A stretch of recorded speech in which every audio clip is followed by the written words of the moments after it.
Bom, temos mais alguns detalhes aqui para a gente encerrar esse primeiro ciclo, os livros apócrifos, tá?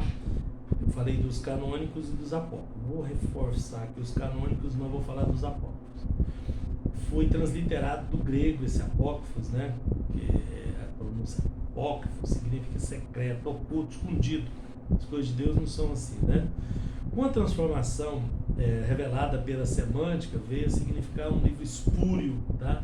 Não inspirado, em oposição aos livros canônicos. Essa palavra nem se usa mais, só se usa para esse caso, né? Para falar que são livros que não são canônicos, tá? Os apócrifos.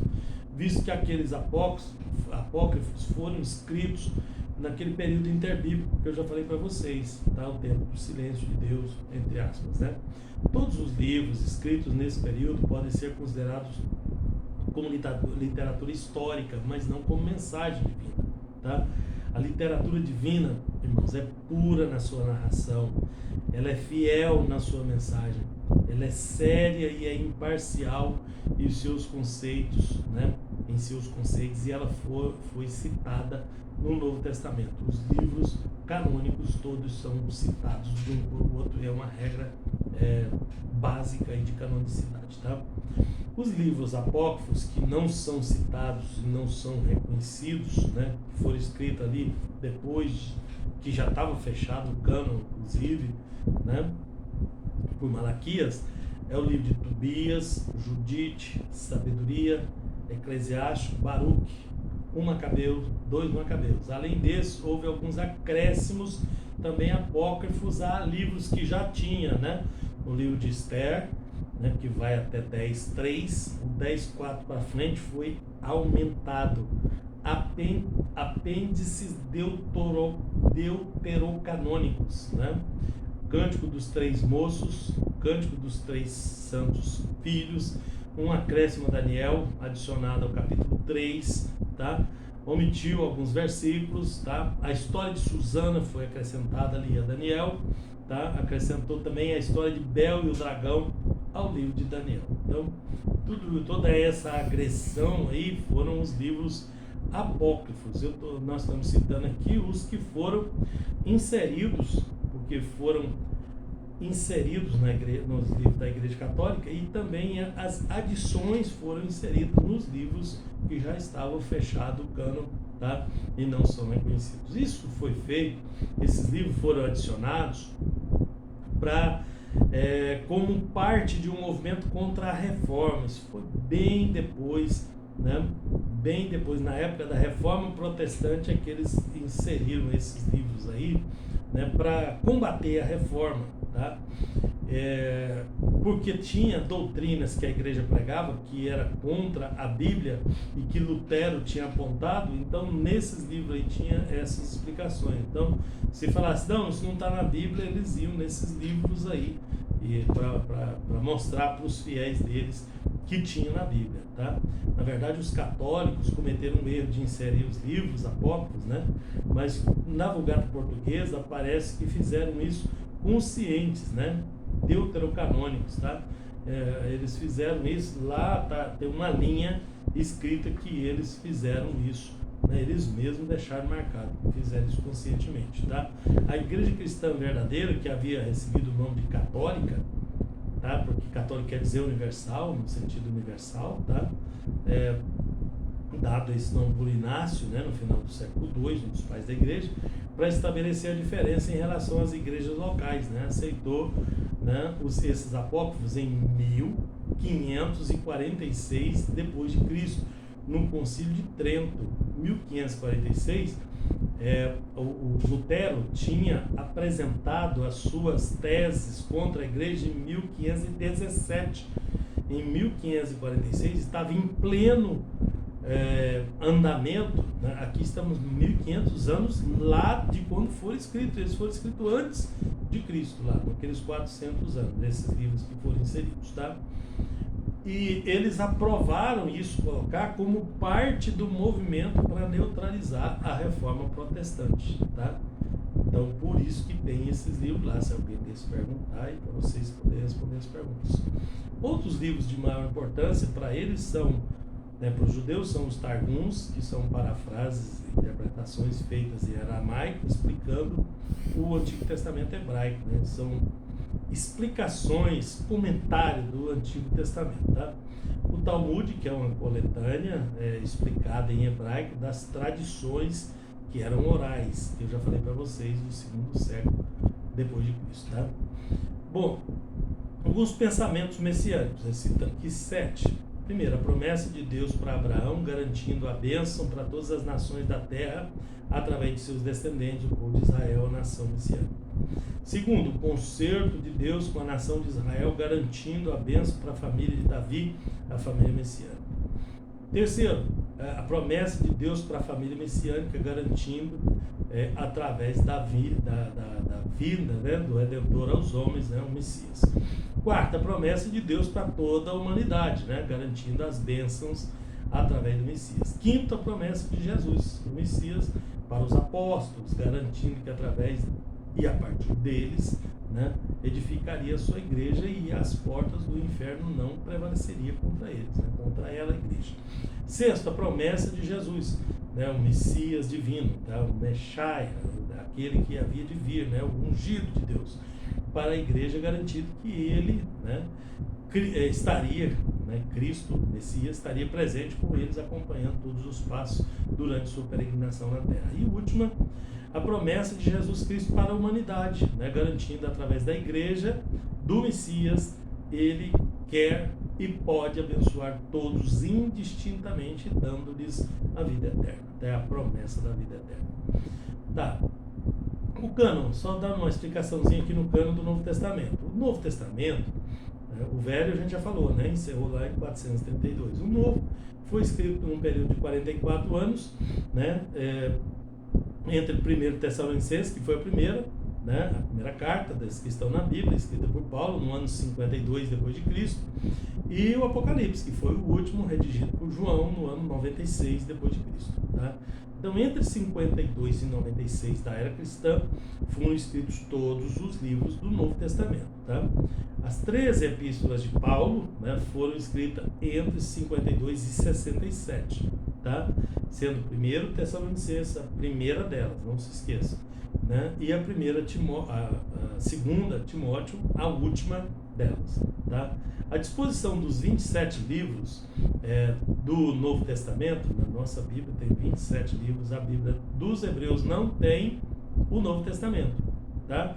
Dos judeus, porque eles não aceitaram Cristo como seu Salvador, mas nós temos 27 livros, tá?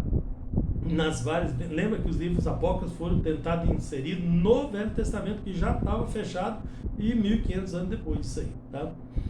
Então, os 27 livros do Novo Testamento, nas várias edições da Bíblia publicadas no Brasil, vêm da Vulgata, que é uma versão em latim, tá?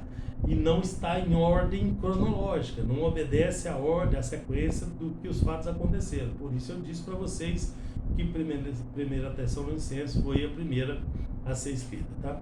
A formação completa e o reconhecimento do cânon do NT demorou muito, principalmente por causa dos aparecimentos dos pós-apostólicos, né? Que tentaram também colocar outros livros aí com absurdos doutrinários no meio da Bíblia, tá? A conclusão se deu somente no Concílio de Cartago, em 397 depois de Cristo, aqui depois da época que Constantino acabou com a perseguição à igreja e tal, a igreja já estava bem estabelecida, tá? E depois da cristianização do Império, né? Essa foi, né? Aí foi uma das medidas que aconteceu no Concílio de Cartago, no norte da África. Nesse tempo, o cristianismo passava pelo processo de intervenção do Estado, tá? O Império Romano estava dividido em 5 grandes centros, tá? Um em Roma, na Itália, um em Constantinopla, tá? Perto do Mar Negro, né? na divisa da Europa e da Ásia. Antioquia, na Síria, tá? Que era o trevo do mundo, onde ia para a Índia, vinha para o Egito e ia para a Europa, tá? Antioquia da Síria. Jerusalém, na Judéia, né? Um lugar também muito estratégico no caminho do mar. Alexandria, no Egito, né? Que era a porta de entrada da África, né? e quando seus bispos então receberam seus títulos de patriarca, né? A tendência era Roma, sede do Império Romano Ocidental. Roma é a sede do Império Ocidental, tá? Constantinopla, a sede do Império Oriental. Houve uma divisão aí, tá? Assumir a liderança da cristandade, era a tendência que Roma assumisse, né? O que de fato aconteceu com a entronização de Leão I, em 440, com a intenção de fazer dele o primeiro papa. Mas lembre-se que Leão foi dirigente apenas de uma parte da igreja antes da queda de Roma, tá? O primeiro papa mesmo, geral, foi Gregório, tá? O Papa Gregório, que governou de 590 a 604 depois de Cristo, tá? Isso foi depois da queda de Roma, né? A Igreja Católica só se estabeleceu com o papado depois da queda do Império Romano. A igreja continuou, mas o império caiu. O Império Romano em 476. Só em 590 é que o Papa Gregório começou a dar as ordens ali. Com o enfraquecimento do Império Romano ali, né, a igreja, como era muito poderosa, ela acabou se elevando e acontecendo o que aconteceu. Então foi na Idade Média que isso se desenvolveu, porque a Idade Média, a gente conta a Idade Média, é da queda de Roma do Ocidente, né, do Império Romano do Ocidente, né, a Idade Média vai até a queda de Roma do Oriente, que aconteceu 1000 anos depois. Então a Idade Média é esses 1000 anos aí, entre 476 e 1400 e quase 1500, né, quase na época da Reforma Protestante. Esses 1000 anos é que nós chamamos de Idade Média, que foi onde a igreja se desenvolveu até culminar com o protestantismo lá no final da Idade Média, tá? Se for o período de transformação da igreja de perseguida, é a Igreja Universal, né? No apagar das luzes do Império Romano, que foi em 325 com Constantino encampando a igreja até 476 com a queda de Roma, tá? Na verdade, o encerramento do cânon do Novo Testamento aconteceu num período crítico de transformações políticas, perseguições, ataques heréticos, né? Sede de poder dos bispos famosos, decadência do império, tá? Inclusive as próprias atitudes de Constantino que influenciavam os cristãos, tá? Porque ele cristianizou o império, mas ele nunca se tornou um cristão autêntico, tá? Então aconteceu muita coisa, tá? Não foi só dentro da igreja, tá? O mundo estava passando por grandes transformações. Queriam piorar lá na frente com o iluminismo, tá? Depois da Idade Média. Bom, datas relacionadas ao cânon, né? O Antigo Testamento foi escrito em 1520 a 432 a.C. 1520, que é o escrito de Moisés, até 432, o último de Malaquias, a gente já falou sobre isso, 1088 anos, tá? Malaquias escreveu o último canônico, 432, tá? O Novo Testamento foi escrito num curto período de apenas 44 anos, que foi de 52 até 96, que eu falei para vocês agora há pouco, tá? Com João escrevendo Apocalipse, Paulo começando com a primeira carta de Tessalonicenses, né? A cronologia mais completa vence, são 1088 anos de Moisés até o Malaquias, né? Pós-cativeiro. Depois 427 anos, que é o período interbíblico, né? Entre os dois testamentos. Depois os 5 anos, porque Jesus é contado 5 antes de Cristo, né? Mais 52 anos, porque o primeiro livro do Novo Testamento foi escrito no ano 52, tá? Mais 44 anos, que é o tempo que levou para escrever todos esses livros do Novo Testamento. Somando isso tudo, de Moisés até João, vai dar 1616 anos. Então toda a Bíblia foi completada em 1616 anos.